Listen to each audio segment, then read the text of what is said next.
ধৰণৰ অত্যাচাৰ লাগিলে আজি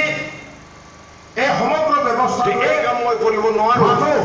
এমুঠিমান ভাৰতবৰ্ষৰ জনসাধাৰণৰ ৰিজাৰ্ভ পুঁজি ব্যৱসায়ী তাত মই হাত দিব নোৱাৰো দুখীয়া জনসাধাৰণৰ ওপৰত নানা ধৰণৰ অত্যাচাৰ লাগে আমাৰ কৰ্মী সভা পাতিছে পূবমঙ্গলদৈ ব্লক ওয়াইজ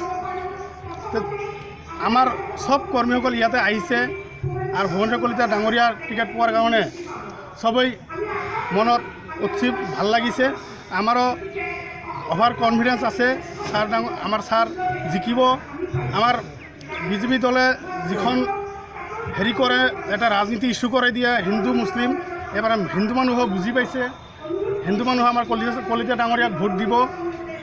সেইটো ইস্যু কৰি কোনো লাভ নাই আমাৰ যেনেবা মঙলদৈ খাৰুপেটীয়াৰ হিন্দুসকল আছে বহুত ব্যৱসায়ী মানুহ আছে বিজেপি মানুহ কি কৰিছে